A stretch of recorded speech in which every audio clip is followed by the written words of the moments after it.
All right, so we've got this stack of sources about rhetoric, Yeah. and we're going to focus on Aristotle's rhetoric in particular. Yes. And you're a philosopher, so I guess argumentation and persuasion are sort of second nature to you. Indeed.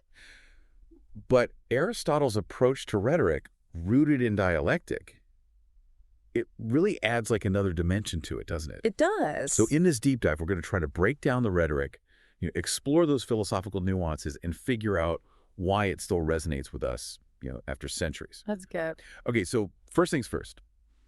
Aristotle saw rhetoric not as, just fancy speeches, but as a counterpart to dialectic. And what's so interesting is this idea that it was a system for analyzing and using persuasive potential in like practically any situation. Exactly. Unlike Plato, who, famously criticized rhetoric in the Gorgias, right, as like manipulation.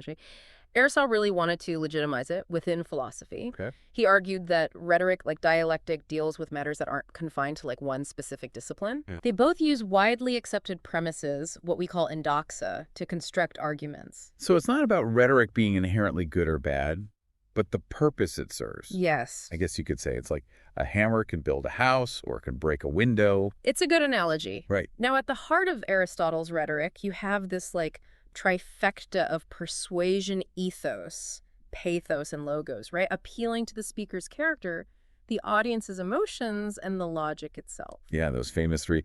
It's interesting how Aristotle like dives into the nuances of each element. Like with ethos, he talks about the speaker's credibility. And it's not just about, having good sense or moral character, Yeah. but also projecting these qualities through speech. Right. A speaker might not be a saint in their personal life, but Yeah. they can cultivate an image of, trustworthiness and competence in the eyes of the audience. So there's a performance aspect to it, You can say that. almost like being on stage. Yes. And when it comes to pathos, the appeal to emotion, things get even more interesting because Aristotle really understood how deeply emotions could influence our judgments. Well, yeah, we've all been there. You let your emotions cloud your judgment, or maybe you're more receptive to an argument when you're in a specific mood. Exactly.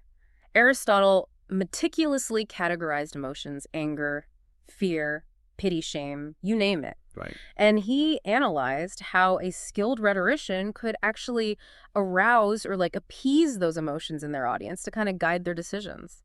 It makes you think, though, doesn't it, is this manipulation, that was something that Plato was really worried about. Right. If we look back at the Gorgias, Socrates actually compares rhetoric to cookery, right? Saying it might make things appealing, but there's no real substance to it. Uh-huh. But Aristotle saw it differently. He argued that using pathos ethically isn't about making the audience believe something false. Okay. It's about connecting with them on a deeper level, making the argument resonate with their lived experiences. So it's less about trickery and more about emphasizing that human element in persuasion. So it's about making the audience feel the argument, not just intellectually grasp it.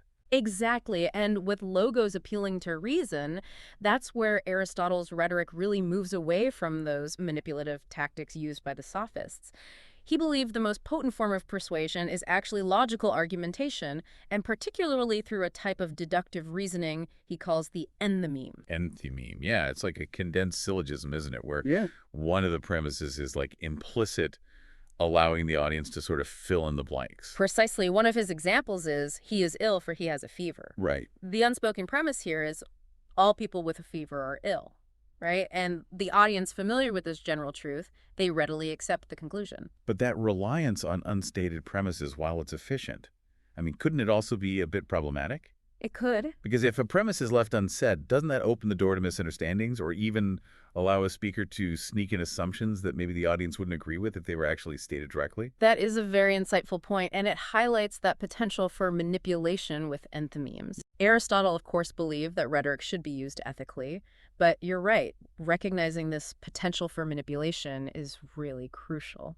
So enthymemes are like these shortcuts in reasoning, right? Mm-hmm. Engaging the audience's logic, but without overwhelming them with complex chains of thought. Yes. But it seems like they need to be used very, very carefully. Indeed, and Aristotle believed that enthymemes were actually most effective because they linked the argument to the audience's existing beliefs and values. Okay. It's not just about presenting a sound argument, it's about tailoring it to the audience and their worldview. That makes sense. And this is where the concept of topoi comes into play. Topoi are like argumentative schemes or patterns that are used to construct those enthymemes. Ah, topoi. I remember them from the Copics. Mm. They're like mental maps of argumentative strategies, almost helping the rhetorician navigate different subjects and adjust their arguments accordingly. Exactly. For instance, if you're arguing about the justice or injustice of something, you might use topoi related to fairness, equality, the Yeah. rule of law. It's like having a toolbox filled with these different strategies, and you just pick the right tool for the job. That's a great way to put it. Right. Wait, didn't Aristotle also make a distinction between common topoi and specific topoi? Absolutely. Something about that. He differentiated between common topoi, which apply broadly to various topics, and then specific topoi, which are more tailored for particular genres of rhetoric. Right, because convincing a jury in court uses different strategies than persuading a crowd at a political rally. I mean, different situations, different tools. Precisely. And that leads us to Aristotle's three main genres of rhetoric: deliberative, judicial, and epideictic. Deliberative for political speeches, judicial for legal arguments, and epideictic for, speeches of praise or blame. Exactly. And each genre has its own specific apoi, right? Yes. That's fascinating. It's like Aristotle really wanted to create this comprehensive system for understanding rhetoric. He did. And let's not forget about the importance of style. Of course, I mean, even the most brilliant argument can fall flat if it's not delivered effectively. Right? It's about grabbing the audience's attention, making them want to listen. Exactly. And that's where Aristotle's exploration of style or lexis comes in. Yeah. And it's all about crafting language that is clear, engaging, and appropriate for the occasion. He argues for finding that sweet spot between clarity and dignity. Okay. So clarity ensures that the audience understands the message. Yeah. And then dignity kind of elevates the language, making it more persuasive and memorable. So Aristotle's walking this fine line. He wants the speaker to be clear, easy to understand, but also avoid sounding simplistic or boring. You got it. How do you make things interesting without overdoing it? I mean, where do you even draw that line? Well, Aristotle provides this interesting categorization of words and their effects. Okay. He distinguishes between curia onomata, the standard expressions, and glotta, the more unusual or metaphorical terms. So the curie words are like the building blocks of language. Clear, straightforward, but maybe a bit dull on their own. Exactly. That's where the glotta come in, right? They add flavor and complexity to the language. Okay. Think of like metaphors, similes, poetic language, all those elements that make a speech more engaging and memorable. But too much of a good thing can backfire, right? I mean, Aristotle does caution against being overly poetic or using unnecessarily complex language, especially in prose. He does. Moderation is key. Right. It's about knowing your audience and the context, Right. right? You wouldn't use the same language in a philosophical treatise that you would in like a casual conversation. Right. And this brings us to Aristotle's discussion of metaphors. And it seems like he considered them more than just decorative flourishes. Absolutely. Yeah. For Aristotle, metaphors were these powerful tools for learning and comprehension. Okay. They highlight similarities between things that seem completely different, revealing new insights and perspectives. So it's not just about clever wording. It's about deepening the audience's understanding of the topic. Precisely. Remember his example of calling old age the stubble of life. Yeah. It's such a striking image, right? It encapsulates that feeling of something that's lost its vitality. It makes you think about old age differently, to recognize the similarities with something completely unrelated, like stubble. Right. Metaphors challenge us to grasp that comparison, and this effort actually enhances our understanding and makes the message so much more memorable. It's like solving a little mental puzzle, and the reward is a fresh perspective. An excellent analogy. And as philosophers, I think it's especially relevant to consider how Aristotle viewed the ethical use of these metaphors. That's a great point. How did he address that? Well, he argued that while they are powerful, metaphors should not be used to mislead or deceive. Okay. They should be used to illuminate the truth, not obscure it. Right. He believed a good metaphor would help the audience see the subject in a new light, but not distort the subject itself. I see. So it's about enhancing understanding without sacrificing truth or accuracy. Exactly. And this emphasis on those ethical considerations is a consistent thread throughout the rhetoric. He was deeply concerned with how rhetoric could be misused, and he really stresses that it should be used for the benefit of society. That actually reminds me of the question we touched on earlier about the implications of Aristotle's rhetoric for how we do philosophy today. Yes, indeed. How can we as philosophers use rhetoric effectively and ethically to engage with a wider audience? It's a question worth pondering, especially today when rhetoric is often associated with just manipulation and spin. Right. But Aristotle's rhetoric offers a different perspective.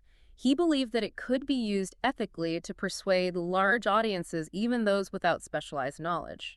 Okay. And this is particularly relevant for philosophers, right? Because we often grapple with complex ideas that can be difficult to communicate to a wider audience. So it's about making those complex philosophical ideas accessible and relevant to a bigger audience, but without oversimplifying them or resorting to tricks. Right. It's like he's advocating for philosophical outreach, Yeah. encouraging us to, bridge that gap between Right. the ivory tower and the public square. Exactly. But how does this tie back to those different genres of rhetoric we discussed earlier? Well, remember those three genres, deliberative, judicial, and epideictic? Yes. Each one offers unique opportunities for philosophers to engage with those different aspects of public life. Okay, so let's dive into those. A bit more deliberative rhetoric deals with political speeches, right? Yes. It's about persuading an audience to take a particular course of action or avoid potentially harmful choices. Precisely imagine a politician giving a speech about going to war, or a community leader advocating for a new policy. The aim there is to influence future decisions that impact the common good. So it's about weighing the potential benefits and harms and considering those long-term consequences. Exactly, and Aristotle provides a range of topoi specifically for deliberative rhetoric. Hmm. And as we mentioned before, he talks about the importance of appealing to the audience's sense of eudaimonia. Does this policy actually contribute to the well-being of the community? So you frame the argument in terms of shared values and aspirations because people are more likely to be persuaded if they believe a decision will improve their lives. Right. Aristotle also emphasizes understanding different forms of government Ah. and their implications for decision-making. A democracy might prioritize different values than an aristocracy, for example. So it's crucial to know your audience and tailor your arguments to that specific political context. Absolutely. Now shifting gears to judicial rhetoric, which, is all about legal arguments in the courtroom. Okay. And here the focus is on past events determining guilt or innocence, ensuring justice is served. So it's about reconstructing what happened, evaluating the evidence, and presenting a case for a specific interpretation of the events. Precisely. And Aristotle dives deep into the topoi relevant to judicial rhetoric. Right. He analyzes, the nature of wrongdoing, the motivations behind criminal acts, and those different degrees of culpability. It's like a philosopher's guide to criminal law. In a way, yes, he also explores the role of emotions in judicial rhetoric, Uh-huh. acknowledging that, while justice should ideally be impartial, juries are human, they can be swayed by anger, by pity, by fear. We've all seen those courtroom dramas where a skilled lawyer appeals to the jury's emotions to win the case. Right. And it really makes you think about where do you draw the line between legitimate persuasion and outright manipulation. It does. Aristotle stresses, though, that the ultimate aim of judicial rhetoric should be a just verdict, Okay. based on a careful consideration of the evidence and the law, not just those emotional appeals. So it's finding that balance between logic and emotion, right? Making sure justice is served while still recognizing that human element. Indeed. And finally, we have epideictic rhetoric, which is perhaps the most unique of the three. Yeah. It's not about persuading the audience to act or to judge, but rather to praise or to blame someone or something. Like eulogies at funerals or speeches honoring national heroes. Precisely, epideictic rhetoric kind of magnifies certain qualities, highlights virtue or vice, and shapes public perception. So it's about using language to celebrate or condemn. Yeah. Right? And ultimately shaping our collective memory and values. Exactly. Aristotle examines those topoi specific to epideictic rhetoric, Okay. discussing concepts like honor, shame, nobility, and baseness. Uh-huh. And he highlights the importance of amplifying those aspects worthy of public recognition, whether it's virtues to emulate or vices to avoid. This reminds me of the power of storytelling and how it shapes our understanding of the world. Yes. But even in praising or blaming, it seems Aristotle emphasizes grounding those things in truth. Absolutely. It's not about fabricating a persona or distorting reality. Right. It's about using rhetoric to illuminate and amplify those qualities that deserve public recognition. Okay. And that ties back into this whole ethical dimension of rhetoric that we've been discussing. Right. It's been a fascinating journey through Aristotle's rhetoric, and his ideas really do provide a framework for understanding not just how to persuade, but how to do it ethically and effectively. And a lot of his insights seem especially relevant for us as philosophers, urging us to consider how we can make our ideas resonate with a wider audience. I agree. A powerful thought to conclude our deep dive. Thank you for guiding us through this exploration of Aristotle's rhetoric. It's been truly illuminating. You're very welcome. It's like he was advocating for a kind of philosophical outreach, Hmm. encouraging us to engage with the public and make our ideas more accessible. Right. He's challenging that image of Hmm. philosophers as, Yeah. detached academics. And it's like he's saying, hey, let's bridge that gap between the ivory tower and the public square. But how does this all connect back to those different genres of rhetoric we talked about? Well, remember those three genres, deliberative, judicial, and epideictic? Yeah. Each one offers unique opportunities for philosophers to engage with different aspects of public life. All right, now let's break those down a bit more. So deliberative rhetoric, that's all about political speeches, right? It's about persuading an audience to take a specific action or maybe to avoid some potentially harmful choices. Exactly. Imagine a politician giving a speech about whether or not to go to war, or a community leader advocating for a new policy. Okay. The goal there is to influence future decisions that will impact the common good.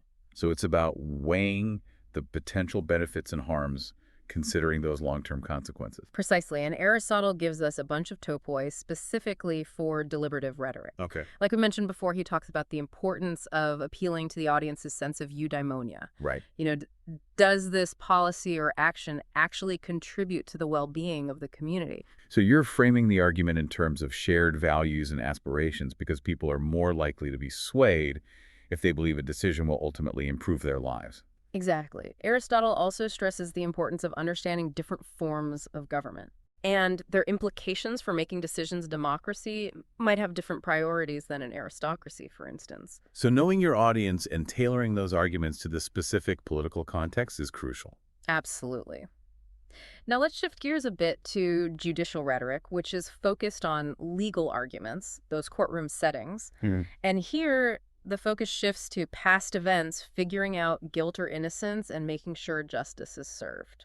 So it's about reconstructing what happened, looking at the evidence, and presenting a case for a specific interpretation of those events. Precisely, and Aristotle really delves into the topoi that are specific to judicial rhetoric. Why? He analyzes things like the nature of wrongdoing, the motivations behind criminal acts, Okay. and the varying degrees of culpability. It's like a philosopher's guide to criminal law.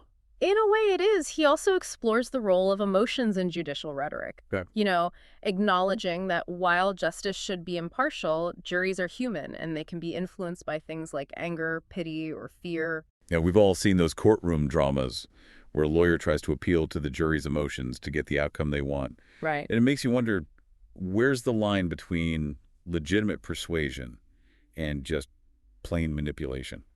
It does, but Aristotle emphasizes that the ultimate goal of judicial rhetoric should always be a just verdict.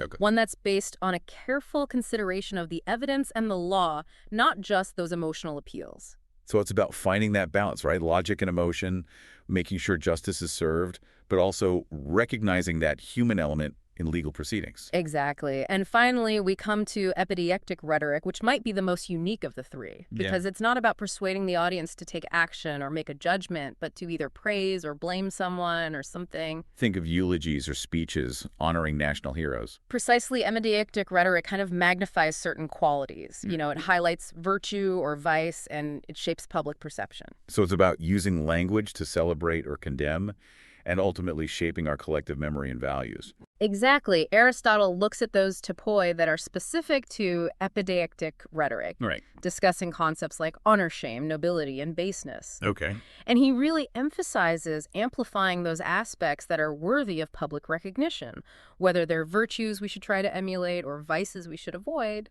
This makes me think about the power of storytelling and how it shapes our view of the world. Yes. It seems that even when we're praising or blaming Aristotle, still stresses the importance of grounding things in truth. Absolutely. It's not about creating a fake persona or twisting reality. It's about using rhetoric to illuminate and amplify those qualities that deserve public recognition. Right. And that links back to this whole idea of the ethical dimension of rhetoric that we've been talking about. It's like he's saying we need to do some philosophical outreach, get out there and engage with the public and make our ideas more accessible. Right. And he believed that by tapping into shared values, crafting these compelling narratives and using metaphors that actually resonate with lived experiences, philosophers could spark some really meaningful dialogues with the public about some pretty crucial matters. Okay. Like, for example, he placed a lot of importance on the concept of eudaimonia, Right. happiness or flourishing Okay. as a common ground for ethical and political discourse. That's really interesting because it really challenges that stereotype of the philosopher Yeah. as this detached academic, up in their ivory tower. Right. And he's encouraging us to bridge the gap, between that ivory tower and the public square. Right. But how does all this connect back to those different genres of rhetoric that we were talking about earlier? Well, remember those three genres, deliberative, judicial, and epideictic? Yeah. They each offer unique opportunities for philosophers to engage with, different aspects of public life. Right. So let's dive into those a bit more deliberative rhetoric. That's the one that deals with political speeches, right?